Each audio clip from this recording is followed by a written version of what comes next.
જય શ્રી કૃષ્ણ બધાને, હેપી ગણેશ ચતુર્થી। તો આજે આપણે બનાવશું ચૂરમાના લાડુ। તો તેના માટે મેં કરકરો લોટ લઈ લીધો છે। તમારી પાસે જો કરકરો લોટ ના હોય તો તમે રવો નાખીને પણ બનાવી શકો લાડુ।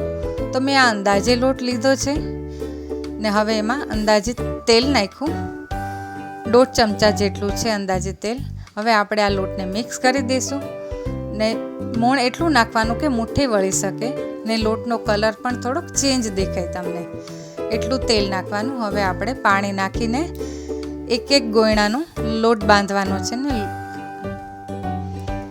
આપણે લોટ કઠણ બાંધવાનો છે। તો હવે આપણું ગોયણું તૈયાર થઈ ગયું છે। તો હવે આપણે એને વણી લઈએ। તો આ રીતે આપણે વણી લેવાનું છે। બહુ પાતળી નહીં, બહુ જાડી નહીં, મીડિયમ ભાખરી રાખવાની છે ને તાવડીનો ગેસ એકદમ ફાસ્ટ રાખીને જ શેકવાની છે। તો આપણે ભાખરી તૈયાર થઈ ગઈ છે। તો હવે શેકી લઈએ। તો તાવડીમાં શેકવા નાખી દીધી મેં।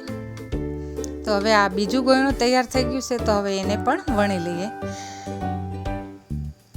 ને તાવડીમાં શેકાતા થોડીક વાર લાગે। તો હવે આપણે બીજી સાઈડ પણ શેકવા મૂકી દીધી ને થોડું થોડું પાણી નાખીને બીજો લોટ પણ બાંધી લેશું ને એકદમ જ કઠણ રાખવાનું છે। તો છે ને તમારી ભાખરી બહુ જ સરસ થશે ને થોડી થોડી વારે ચેક કરતા જવાનું કે ભાખરી ચડી ગઈ છે કે નહીં। તો હવે આપણી ભાખરી આ રીતે વણીને રાખી દીધી છે ને હવે આપણે શેકાતી જશે ભાખરીને હવે થોડા થોડા ભાખરી જેમ તૈયાર થતી જશે એમ આપણે એના ટુકડા કરતા જશું। તમે જોઈ શકો છો એકદમ જ છે ને કૂણી ભાખરી બની છે એકદમ જ તે। આ ભાખરી પણ આપણી શેકાઈ ગઈ। તો હવે આ બધા ટુકડા કરી લીધા છે ને એક જાયફળને થોડીક એલચી લીધી છે। તો હવે આપણે મિક્સર જારમાં નાખી દઈએ ને આ જાયફળને એલચી પણ સાથે જ તે પીસી લેશું।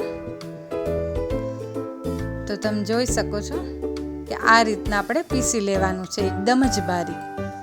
તો પછી તમારે ચાળવું ન પડે ને કરકરો લોટ છે એટલે એકદમ ઝીણું તો થશે જ નહીં। હવે આપણે આનું માપ કાઢી લઈએ। તો જે વાટકો લઈએ ને એ જ માપથી આપણે ગોળને ઘી લેવાનું છે। તો આ 4 વાટકા જેટલું આપણું તૈયાર થઈ ગયું છે ભાખરીનો ભૂકો,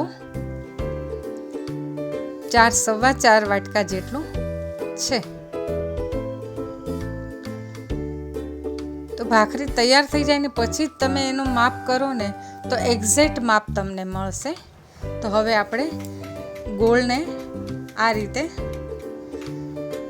ટુકડા કરી લેવાના, ઝીણો ઝીણો સુધારી લઈશું આપણે। હવે આપણે ઘીનું માપ લઈ લઈએ। તો ઘી આ ફીણેલું છે, હું ગરમ કરવું ભૂલી ગઈ। તો ફીણેલું ઘી 1 વાટકા જેટલું લીધું છે એટલે અંદાજે 2 વાટકા જેટલું, 1.5 વાટકા જેટલું થઈ જાય। પણ તમે આવી ભૂલ નહીં કરતા, ગરમ ઘીથી નથી તે હું ભૂલી ગઈ એટલે। ને હવે આપણે ડ્રાયફ્રૂટ્સ બધા નાખવાના છે તો એને પણ થોડાક તળી લેશું।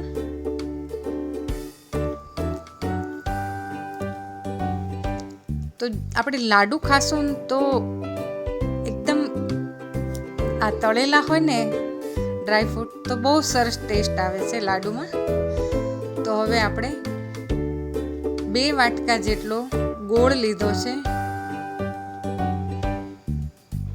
તો અમુક ટુકડા થોડાક મોટા થઈ ગયા છે એટલે 1.5 વાટકા જેટલો ગોળ નાખીએ તો પણ ચાલે। થોડોક ગોળ પણ મારે વધારે થઈ ગયો છે તો 1.5 વાટકો ઇનફ છે।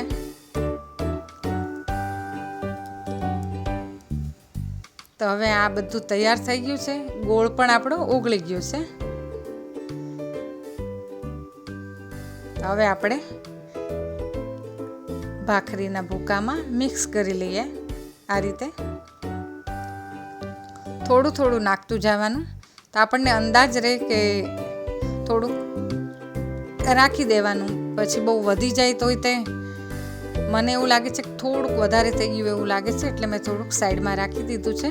ને હવે બધું પહેલાં મિક્સ કરી દઉં, પછી એવું લાગે તો પાછું એડ કરશું. ફીણેલું ઘી હતું ને તો થોડુંક આગળ પાછળ થઈ ગયું છે. તો હવે આ જો તૈયાર થઈ ગયો છે એકદમ મિક્સ લાડુ બનાવવા માટે. ને આ ગરમ ઘી હોય ને તો ઘી ઠરી જાય ને, આ ચૂરમાનું ઠરી જાય ને પછી જ એના લાડુ બનાવજો, તો લાડુ બહુ સરસ થશે. ને જો ગરમા ગરમ ઘી નાખેલું તમે ચૂરમામાં લાડુ વાળશો ને તો ઘી બધું નીકળી જશે. ને પછી જ્યારે સુકાઈ જશે ને એટલે ઠંડા પડશે ને પછી તમને કોરા લાડુ લાગશે. તો આ ઠરી ગયા પછી તમે લાડુ વાળશો ને તો તમે 2 દિવસ પછી પણ ખાશો ને તો પણ તમારો લાડુ બહુ જ સરસ લાગશે, એકદમ જ પોચો.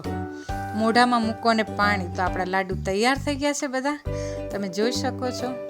તમને જો મારી આ રેસીપી પસંદ આવી હોય તો લાઈક કરજો, શેર કરજો, સબસ્ક્રાઈબ કરજો.